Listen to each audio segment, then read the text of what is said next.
Welcome to a special presentation of the American Committee for U.S.-Russia Accord. I'm James Carden, and today I'm pleased to be joined by Acura's president, Katrina vanden Heuvel. Our friend and colleague, Dr. Pietro Shakarian, recently published a new and fascinating book from Indiana University Press titled Anastas, Mikoyan, an Armenian reformer in Khrushchev's Kremlin. Today, we are pleased to be not only joined by the author himself, who is zooming in from Yerevan, but also by the distinguished historian Khrushchev, who is a lecturer in Middle Eastern, South Asian, and African Studies at Columbia University. He is also the Armenian and Georgian area specialist at the U.S. Library of Congress. So to kick things off, I'll ask Katrina to say a few words. I'm honored to be here today. Pietro Shakarian, and thank you, Khrushchev and James, for being part of this important session. Pietro dedicated his book to my late husband, calling him his scholar, a scholar, mentor, and friend. And he really was, I think. I remember walks in the park where Pietro would call, and Steve would take the call, and we'd sit on a bench. And Steve would give Pietro advice. There might be a louder noise that pushed people on that boardwalk to wonder what was going on, but they got it sorted out. And I was especially moved that in his introduction, he spoke of coming over to our house, having Chinese food, Steve saying to him, now you're part of the Tucker Cohen School. But most important, I think it was Steve's work on the political biography of Nikolai Bukharin, which expressed this sense of an alternative history, as well as Steve's lesser-known book, The Victim's Return, about de-Stalinization and those who came back from the Gulag. So I'm grateful to Pietro for continuing those themes in his work. I received some bad news from Moscow, this is not unusual today, that the Gulag Museum, which Steve really spent much of his later years in Moscow making happen, so to speak, has been shut down. And going to reopen as more of a museum of political repression with a focus on Nazi Germany, which is not wrong, but it's been liquidated according to a press release from the Democratic Party Yabloko. So I think the work on de-Stalinization continues. And I will say one last thing. Growing up a little bit in Hollywood, Khrushchev made a visit to Hollywood and Disneyland, I think, but Mikoyan was famous for his visit. And he was always he was the character in the Politburo, so to speak. Like Khrushchev, though, and Steve always used this expression, they had blood on their feet, not on their hands, but they rose in the Stalinist system, and then they repented in different ways. So I look forward to hearing from Pietro about this extraordinary political biography, which is important in another way. Steve lamented that the biography as a form, especially of old Bolsheviks, had receded in prominence or in the academy. So Pietro's contribution to reviving political biography is also welcome. So thank you all for being part of this. And I know it will be a rousing, spirited conversation of academic and scholarly importance. Thank you. Over to you, Khrushchev, or yep. I know Pietro will not be. I just want to say thank you so much, Katrina, for that wonderful introduction. So very heartfelt. And absolutely, mother Carol Shakarian and this Cleveland chocolates. Okay, moving. Thank you. Thank you, Katrina. Thank you, James, for making me part of this program. It's a great pleasure to discuss for me Pietro Shakarian's new book, Anastas, Mikoyan, an Armenian reformer in Khrushchev's Kremlin. The book really stood out for me as a political biography at its best, grounded in rich archival research, attentive to granular institutional and personal dynamics, and at the same time expansive in its analytical scope. It's oftentimes, books would lean in one direction or the other, and it was very refreshing to see that balance struck so successfully in this work. The book brings new material in conversation with well-known episodes in Soviet history. It reframes Mikoyan not simply as a political survivor, but as a central figure in the reformulation of Soviet nationality policy after Stalin. What makes this study especially compelling is the way in which it moves between levels of analysis. It's one of the things that stood out for me. Shakarian reconstructs decisions inside the Kremlin, tracing networks of patronage and reform, and situating those developments within a broader problems of governing a vast, multi-ethnic, multi-confessional state. And this is the result is a really impressive contribution, not least for this inspirational alternative history dimension, which we're going to be talking about towards later in the discussion. And it really enriches our understanding of de-Stalinization, Soviet federalism, and the politics of difference in the 20th century in general. So let me start with my first question, Pietro. Your book presents Anastas Mikoyan as more than just a political survivor, a reputation he has long carried, particularly in the West. How would you summarize his historical significance? And why does he deserve to be understood as a central figure in Soviet political reform in that context? Well, Mikoyan, thank you so much, Kachik, for that kind of opening and for that question, first of all. Well, Mikoyan is known first and foremost in the West as the great survivor, right? From Ilyich to Ilyich without heart attack or paralysis. You know, I mean, this is the famous phrase that's known in Russian. But in addition to being a political survivor, he's also known in Russia and the former Soviet countries, including Armenia, for his role in the food industry, and also international diplomacy, right, with Cuban Missile Crisis, helping defuse really the kind of the Cuban Missile Crisis, the second Cuban Missile Crisis, to try and persuade Fidel Castro to remove the missiles from Cuba. And I just want to kind of highlight, though, that despite those very, very prominent aspects of his biography, he actually was a major, reformer, a man of state in terms of the Khrushchev era. He was somebody who was Khrushchev's number two and a leading policy person, not only on de-Stalinization, that was a huge contribution that he made, but also on the Soviet nationality policy, and connected with that, the devolution of political powers to republics and autonomous national entities. This was actually quite revealing to me when I was going into this research. Actually, I started this research focusing more on the de-Stalinization aspect. I also found that Mikoyan had a very pronounced role in the affairs of Soviet Armenia. I was actually not expecting that. I thought that his role was going to be mostly limited to maybe this kind of de-Stalinization initiatives in Soviet Armenia more informally. Actually, I also found in the archives that he was very deeply involved in de-Stalinization in Armenia. He was working actively with the Soviet Armenian leadership on rehabilitating former enemies of the people, former political prisoners. So that to me was a revelation. In addition to, of course, the background I did, because I also want to kind of show, again, Mikoyan, as Katrina was mentioning, that Mikoyan was not clean. I had to show this background of the Mikoyan's role in the Stalinist repressions, because it was also important for me to highlight to the readers that that his actual role in the Stalinist repressions left him with a kind of a guilt complex that later on informed his role in de-Stalinization. In addition, of course, this episode that he was involved in with the Stalinist repressions in Yerevan in 1937, in this episode, it was a reflection of how centralized the Soviet state was under Stalin, and Mikoyan sought to kind of undo that centralization with his reforms. So again, I found this figure to be I found Mikoyan to be an extraordinary figure in terms of the reforms of the Soviet state, particularly in the Khrushchev era.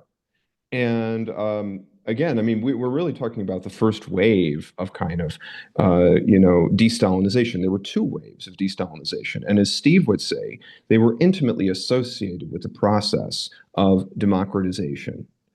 And the first one was, of course, during Khrushchev's time, but the second was during Gorbachev's time. And even there was a very famous film known as Repentance. It was a Soviet Georgian film that acted as the flagship for the beginning of this second wave of de-Stalinization under Gorbachev, actually, as a matter of fact. You know, the story goes is that Shevardnadze, who was very close to Gorbachev, he screened for Gorbachev. Gorbachev, who his own family has suffered from the repressions, wept because it was so accurate to what he knew, the history that he knew. So the other thing, again, we can see with this is how in moments of Soviet history, de-Stalinization and the open discussion of the Stalinist repressions, this process is intimately associated with phases of democratization in the Soviet Union. So that's my piece on it. I think that, again, the personality of Mikoyan, he was an extraordinary person. And also the other thing you learn about him is that he's a man of convictions. He's somebody who is devoted to realizing what he called and what Khrushchev called socialist democracy in the Soviet Union, to actually go back to the ideals of the revolution of 1917, the October Revolution, and to realize a much more kind of a democratic socialism within the Soviet context, right? And as we see with particularly the final chapter of my book, chapter 6, I really go into that, the alternatives that could have been, because you have to think what was the thaw fundamentally as a period of Soviet history? It was a period where the people became the central focus of everything, right? Where Khrushchev is investing in housing and consumer goods to show again that this system could be, that our system is the best, right? And that we could realize the potential of this system by investing in the people. And the ultimate conclusion of that, the ultimate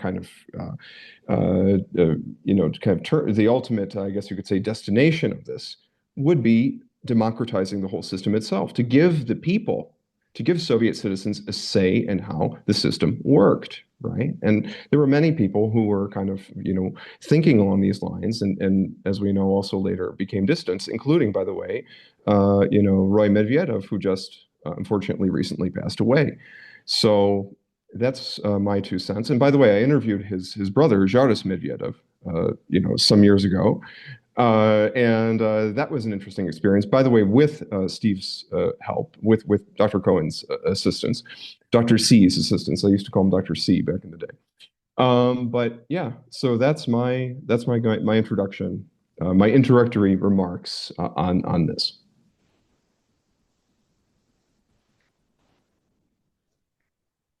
Thank you. So your study draws on extensive archival and memoir material from both Russian, Armenian, and other sources. Can you tell us about the historical reconstruction effort behind the book? What new materials you used, how they allowed you to rethink, reinterpret Mikoyan's role in Mikoyan's time? Well, in terms of the reconstruction, I mean, as you allude, the source base for my work was varied, in the sense that I used, Russian archives, Armenian archives. I was using the major Russian federal archives, Garf, Ergaspi, Ergani, Ergali. I was using these archives. I also was, by the way, working with Memorial, the International Society Memorial in Moscow, before that was unceremoniously closed down. I was working with scholars affiliated there, although Memorial, by the way, is a very devolved organization. So I had colleagues in Russia who worked with Memorial, and there were Memorial divisions across Russia. And so the organization, even though we look at the case with the Moscow organization, in fact, Memorial still exists in a very devolved form all throughout Russia, because it's impossible, I mean, to kind of completely close down this organization. It's an intimately, despite the fact that we have this whole issue with, I guess you could say, the foreign agents and all this and that, this claim of Memorial being a foreign agent. The reality is that it's an intimately, deeply Russian organization with roots going back to Andrei Sakharov. And the whole idea was that we should create a memorial that's why it's called Memorial. The idea is it's to create a memorial to the victims of Stalinism. So in any case, the source base is very diverse. I also use memoirs, Armenian language memoirs, Russian language memoirs to reconstruct this entire history. And it was actually quite fun because it's like playing detective. So for example, like in the Armenian archives, we have this Fund 1191, which is the repressed persons fund. And there you get to see all the files of all these people who had been repressed. And then you also see the rehabilitation file. Now, as I always say, when you look at the materials related to the repression, it's like a fake case. It's completely like, constructed that this person was a Japanese or a German spy or whatever. And by the way, there was also a great joke about this, where there was the famous Armenian linguist Acharian, who basically he was arrested in the 1930s, and the NKVD was interrogating him, and they were saying, you know what, you're a German spy, you're an English spy, you're a Turkish spy, and he said, whoa, guys, please. I mean, you can call me a German spy, you can call me a English spy, but don't call me a Turkish spy by any means. So that's another kind of interesting kind of side note to that. But anyway, you could see not only kind of the fake case of the 1930s, the kind of this case that was completely invented by the NKVD, but also the rehabilitation, the reinvestigation of these political prisoners in the 1950s during Khrushchev's time, and how thorough it was. How they went, even like it's kind of like a, I guess you could say, like if we were to put this in the U.S. context, like a cross-state investigation, like going from Ohio to Minnesota to, I don't know, California, and kind of connecting all the different threads to make your case, right? And so if you look at like the file of Sakhtар Gabrielian, they were also asking people in Soviet Azerbaijan, in Soviet Georgia, in the Russian SFSR, about potential, what were the ties, like, Ter Gabrielian was accused of being associated with Rykov, who was one of the victims of Stalin's repressions, right? Another famous old Bolshevik. And basically they were trying to see, how substantial was this connection? Was there really anything to it, Anyway, but the point is that working with these files, reconstructing this whole past. And so especially when I'm looking at the 1930s case, or I'm looking at the thaw, to reconstruct these events, sometimes you have to look at all the different personalities, and you have to look at their files, and you put each one of these, you put each, piece of the puzzle together. Right? That's not even counting, by the way, also the materials we have, from, let's say, a Gulag survivor like Olga Shatanovskaya, right? She was a advisor to Khrushchev and Mikoyan on de-Stalinization. Steve wrote about this in The Victim's Return. The same thing with Alexei Snegov. So you actually had, Khachik, former Gulag prisoners who were advising Mikoyan and Khrushchev on the process of de-Stalinization. Now, in the same year that they were advising Mikoyan and Khrushchev, Mikoyan gave an extraordinary speech, and this is most relevant to our Armenian affairs. He gave an extraordinary speech on March 11th, 1954, where he called for the rehabilitation of the famous avant-garde poet, the futurist poet, Yegeshit Charents, in Yerevan. He called for the rehabilitation of Charents. He called for the republication of the famous national Armenian writers, Raphael Patkanyan and Rafi. He called for the restoration of the memory of Alexander Myasnikan, the famous Armenian Bolshevik leader who mysteriously died in a plane crash in 1925, and so on and so forth. And 1 week after Mikoyan gives the speech, a rehabilitation commission is established in his name in Soviet Armenia, with the leaders, the major leaders of the republic on hand to assist him in this, including Soren Tovmasyan, Yakov Zarobian, Anton Kochenyan, all these leaders.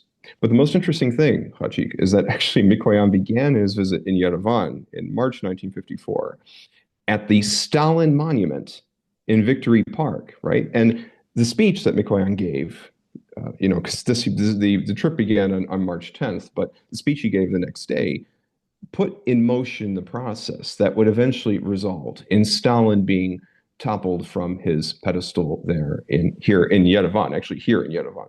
So yeah, so that's kind of I guess my kind of if I'm talking about the sources, the most interesting thing for me was reconstructing everything like a detective, right? Kind of like putting all the pieces together, like I'm the Sherlock Holmes of the Khrushchev era, right? Putting each piece together and kind of bringing the history bringing the history back to life. Absolutely. It is one of those gratifying things for us historians.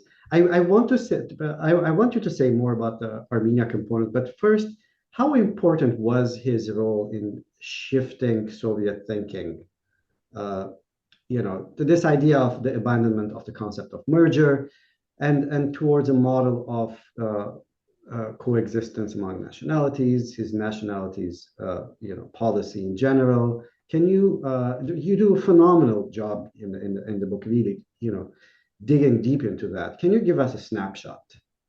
Well, for example, I mean, there used to be this policy, as you allude, in the Soviet Union, that according to kind of this, I guess you could say, these different phases of history, the Marxist dialectic view of history, that eventually that you would have a merger of nationalities in the Soviet Union, and that everybody would kind of come together, and that national differences would cease to matter, and so on and so forth. Now, when they were developing the program for the Communist Party in the 1950s, because Khrushchev wanted to kind of set the stage for his major constitutional reform.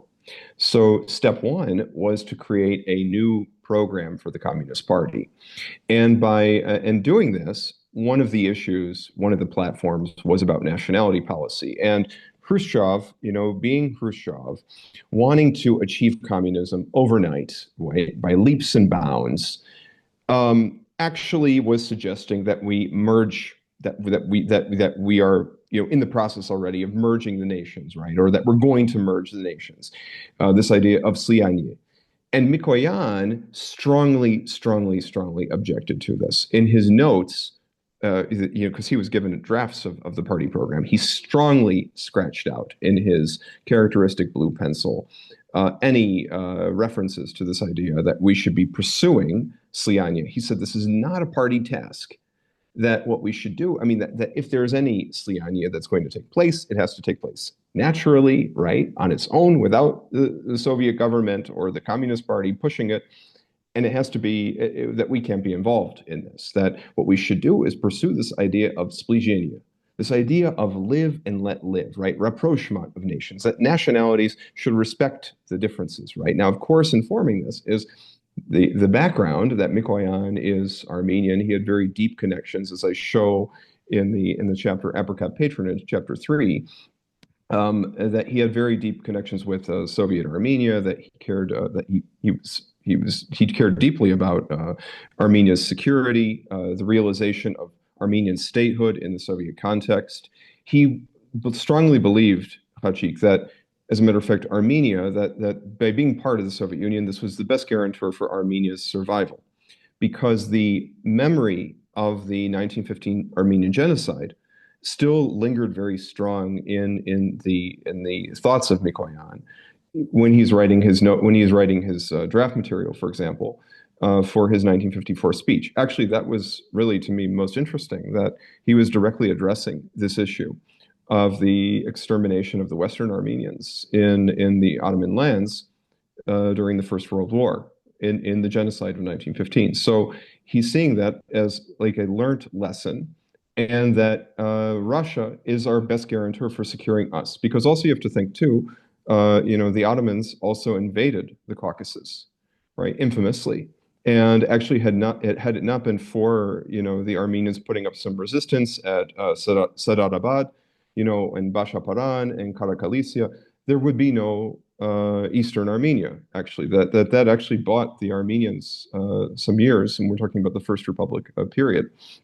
Actually, Mikoyan believed very firmly in this, and his views on this issue of sliania and splizhenia, this was informed by his Armenian background and by his belief that the Soviet Union was the best kind of, I guess you could say, Vahan for protecting Armenians. Vahan being like the shield right? And not only that, but also that socialism and that kind of the Soviet socialist system would provide the best avenue for Armenians to live a peaceful and prosperous life, right? So he did. I mean, he was somebody who was a Marxist. He believed in the Marxist analysis of class struggle. At the same time, he also believed that this was that this socialist system, that this is something that would be extremely beneficial for Armenians realizing their national culture. He was a national person, so he was both socialist and nationalist. I mean, he was both socialist and national in this framework, right? And that's why I use this formulation of the German historian Maike Lehmann when she talks about this idea of apricot socialism, right? The idea of kind of the double element there of what is both Soviet and socialist and Armenian. In the book, you're right. For Mikoyan, difference was a fact and an opportunity, not an obsession. His ethnic background, you say, following on what you just mentioned, profoundly affected his outlook toward the governance of multicultural societies. Now, you situate Mikoyan within a broader problem of the governing of multi-ethnic, multi-confessional state. How did his own Armenian background shape his approach to managing diversity? How did he attempt to navigate the tension between the national chauvinism and national nihilism, which is something that, again, comes up in your work throughout? Well, when we're talking about what informed his views, I mean, certainly number one, he's an Armenian, growing up in a deeply Armenian environment. He was born to a poor Armenian family in the village of Sanain in the Lori region of Armenia. He went to the Nersessian school in Tiflis, famous Armenian school. Then he went to the Gevorgian seminary in Echmiadzin. So his environment is very Armenian, but also by being in Tiflis, he's exposed to a city that is deeply multi-ethnic, right? With Georgians, with Russians, with different nationalities, kind of coming together in this great kind of center of the Caucasus, right? It was the center of the Russian administration of the Caucasus in the imperial times. And in addition, also Mikoyan had administrative experience, by the way, in the North Caucasus. So he was actually the first secretary of the North Caucasus region. So he had to deal with, the different ethnic kind of, reconciling different ethnic groups together after, the Civil War period, kind of trying to bring, the people together, with, Chechens, English, Ossetians, these different nationalities. And by the way, Mikoyan was the one who advocated for the creation of the Chechen Autonomous Oblast, which eventually became, the Chechen Republic. And then it was also, actually, it was merged with Ingushetia, became Checheno-Ingushetia, and so there's a long history with this. He also opposed, although, not so firmly, but he opposed the deportation of nationalities. And unfortunately, that didn't do much. It didn't help much the situation because Beria and Stalin had their way and they deported these peoples to Central Asia, but Mikoyan later was involved in bringing them back and so on and so forth. But all of this impacted Mikoyan's worldview. He also worked in the Baku Commune, which was famously multinational, multicultural, along with Stepan Xiaomian, his revolutionary hero and mentor, right? And so this is kind of what informed him. It was definitely this whole, not only his own ethnic background, but also his experiences, his life experiences, working with in very multi-ethnic and multicultural settings. He was also, by the way, he even went to Baku in 1964, and he even went to Sumgait and was celebrated as a great Armenian hero in Sumgait. Which is kind of interesting, especially when we consider what happened, unfortunately, to the Armenians in Sumgait in 1988. When we talk about the Artsakh movement many years later. So yeah. Yeah, the photographs of the crowd are amazing. The sort of perhaps my favorite question, and I know that you would like to talk about this. This is very important for you. This is where this political biography sort of reaches a crescendo, and you start sort of putting these different streams in conversation and then looking at the bigger picture. And you start exploring this theme of alternative history in these final chapters, and this effort to sort of significantly reshape the entire Soviet system. Tell us about this. I feel like this is where everything comes together, and this work again that is so rich in detail and stories and narrative builds towards this final section that delivers the final blow. Absolutely. Well, and actually, this is probably this chapter 6 is probably the most significant for the entire field, because really it deals with this question of alternatives in history. What could have happened to the Soviet system? So there's a big debate. There has been a big debate for many years in the field. To what extent we're talking about this idea of continuity and change under Khrushchev? To what extent was it continuity from the Stalin period? To what extent was it change? And actually, what I find is that really decisively it was change. I mean, not only change in terms of this idea that, like I said, I think that fundamentally, when we talk about the thaw, the Soviet citizen is put in first place, and this informed Khrushchev's whole policy of investing more in housing, in consumer goods for Soviet citizens, because I mean, I actually one of the other thing I did in terms of sources was in addition to consulting. Archival materials, working in archives, also consulting, published memoirs. I also did first-person interviews. So I interviewed, for example, Tatiana Shamyan, the daughter of Lev Shamyan. Also, she's the granddaughter of Stepan Shamyan. So you kind of get that. But also, I interviewed, Vladimir Mikoyan, the grandson of Anastas Mikoyan, and also the son of Sergei Mikoyan. And also, I interviewed Sergei Khrushchev in Cranston, Rhode Island, when he was still around. So I went there to Rhode Island, and I talked to him. And one of the famous statements he had for me was that, his father believed that, the communism was the paradise on the earth, and that we should not, if it's paradise, we should not live in a paradise surrounded by the barbed wire.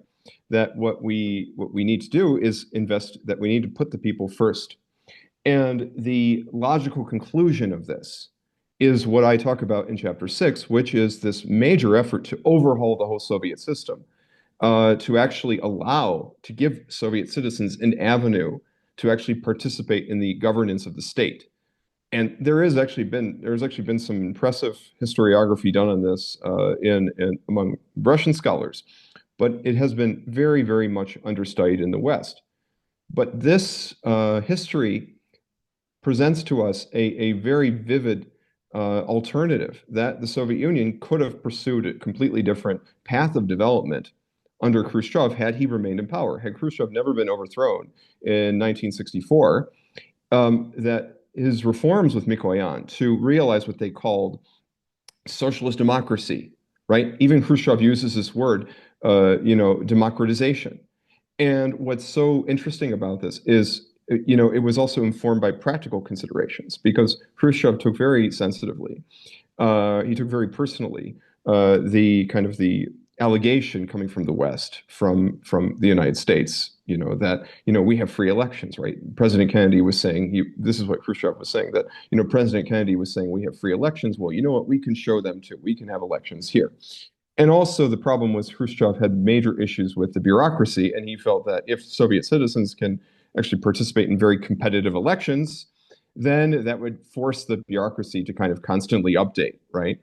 And so and there was even, in the drafting of this extraordinary constitution of 1964, which was never realized, there was actually major conflict over this idea, who should be at the center of political power, the Communist Party or the people, right? Now, Khrushchev was advocating that the people should be at the center of the power, right, in this arrangement. So it's actually an extraordinary history, extraordinary reform, and Mikoyan, in this context, was involved in the subcommittee to help devolve powers that actually advocated for devolving greater powers to Soviet republics. In fact, he had a view that the Soviet Union should become more like a confederation, that it would basically give them extraordinary leeway in their relations with Moscow, but also Mikoyan advocated giving autonomous regions, more control over their own affairs, right? Not only, there was even some discussion,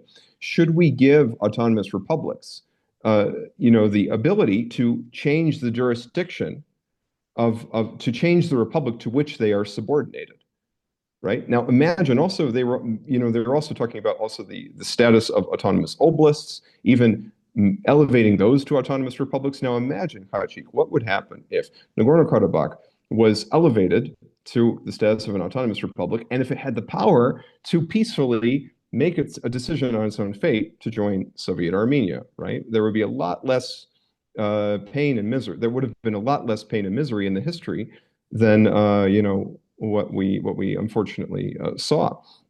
So it's actually extraordinary, but these reforms were never implemented. They could have been implemented, they never were.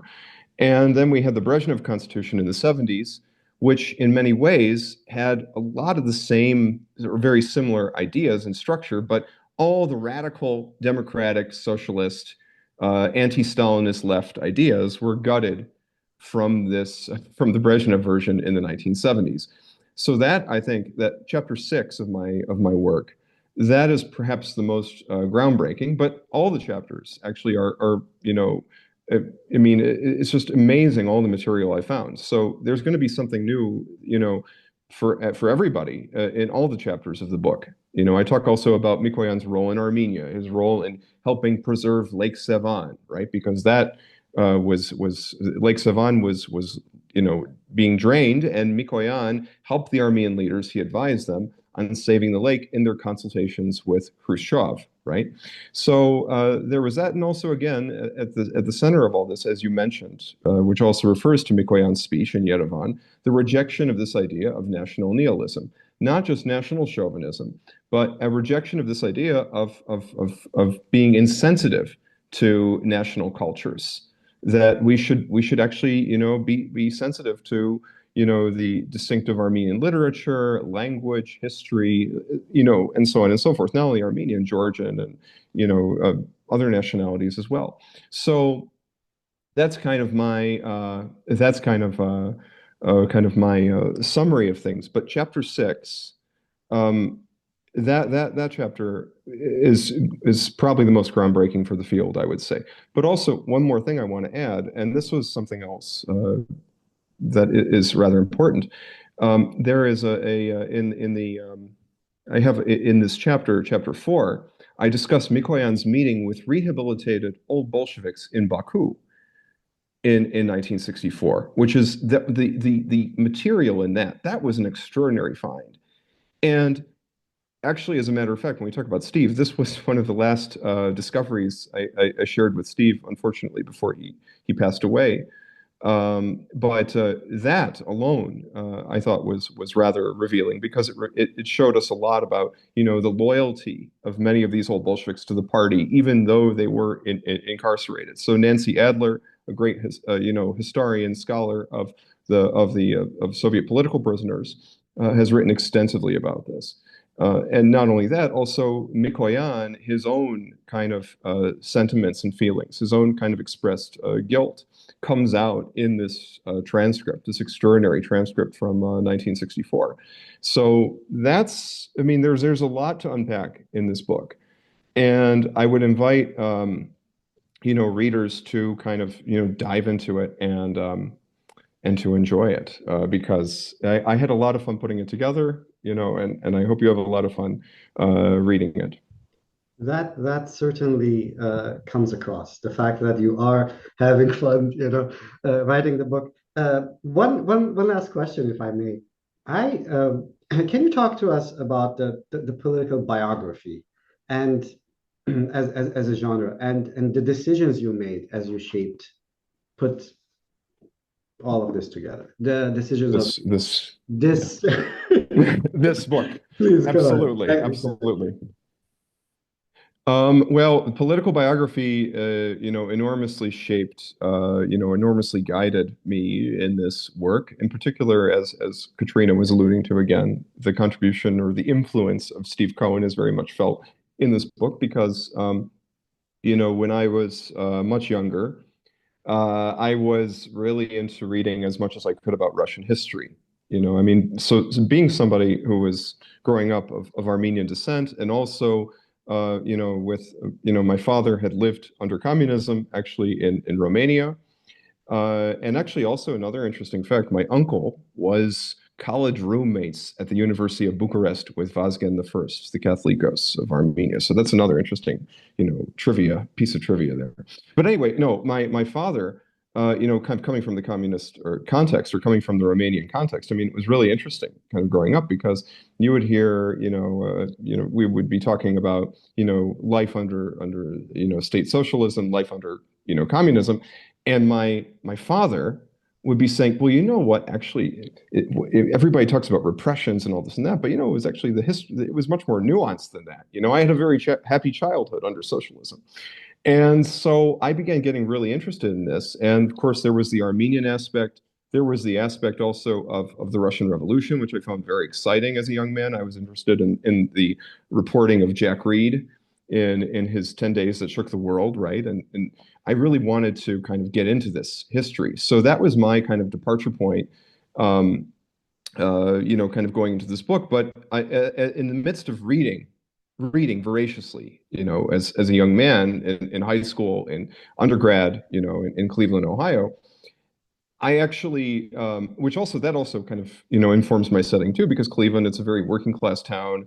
There's a very interesting labor history and kind of immigrant history in Cleveland, right? So this is kind of my point is, it's kind of my sudba, it's my fate, right? This is what Steve would say. And so I was reading also Steve's books on alternatives in history, his book on, the victim's return, and also, the Voices of Glasnost, right? Katrina would know that book, and the Bukharin book. And the Bukharin book was very influential for me as a political biography. That not only was it a political biography alone, but it was it was using a individual personality in history to access larger debates about the nature of Soviet history itself, the nature of Russian history itself.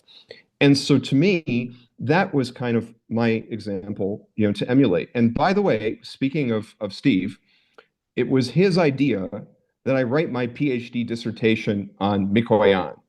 Because before this, I was interested in the Artsakh movement of perestroika. I was interested in, maybe Armenia during the thaw, but the focus on Mikoyan, that was Steve's contribution. He said, you should do something about this, right? Look at his role in de-Stalinization, his role in the Stalinist repressions. Go deep into that. Go slow, take your time, and analyze everything. Put the whole show together. And that's what I did. I was looking back at his old emails to me, my old communications with him. And it's extraordinary how closely I followed his advice, sometimes without even realizing it. But it was his biography of Bukharin that gave me the foundation and the framework, the guide to kind of move forward with this. Now, there are many other biographies, that I've read dealing with Soviet history that have influenced me in my thinking and all this, but I think Steve's biography of Bukharin stands tall among them. And that really was, the catalyst that really kind of shaped me in terms of looking at history, which also, by the way, when you look at history and you think about alternatives in history, it also affects how you look at the world, at politics, at so much. So that's kind of, when you ask me about what was the guide here, what kind of was the pathway I took, it was that influence of Steve and Bukharin, originally kind of going back to that. So yeah. Thank you. Thank you, Pietro. James? Thank you, Pietro. Thank you, Khrushchev. Thank you, James. That was really powerful. Oh, I've learned so much. And I will say that I think of the nation as an alternativist. Yes, I do too. I mean, But a real advocate for real democracy but I think states. your book and the idea of political biography, as I said in the introduction, is often not taken as seriously as it might be because it's a form that's not as scholarly, but I think your book will have an impact. And thank you so much for taking the time to discuss it. James, thank you for organizing. Absolutely. And thank you, by the way, I just want to say thank you for Katrina for being here, because it's a great honor, to be in your presence. Listen, we're on the And cusp of war, so I'm high. well, that's another whole thing. And That's a also, I whole should oth- say this. and I was going to That's a say, whole other thing. I mean, that in Yerevan here, by the way, people are really concerned I about would what think they would be. our I guess you could say monarch in chief is going to do, because Trump, he considers himself above the law, right? I mean, But I want to I thank always you like, also.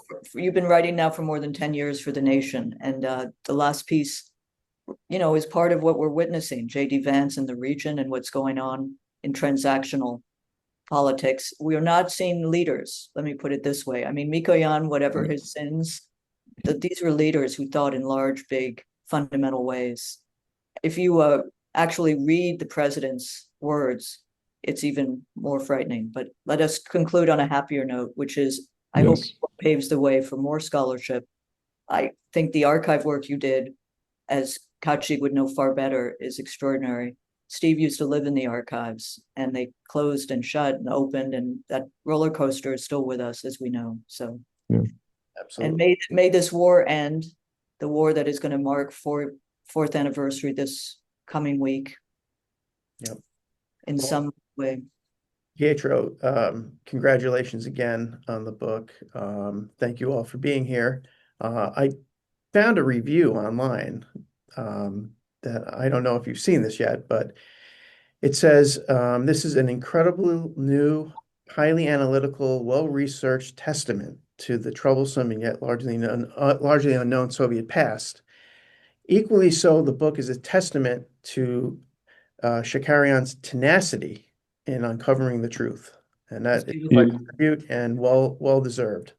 I believe this was my good friend and colleague, Alek Gevorkian of St. John's University in New York.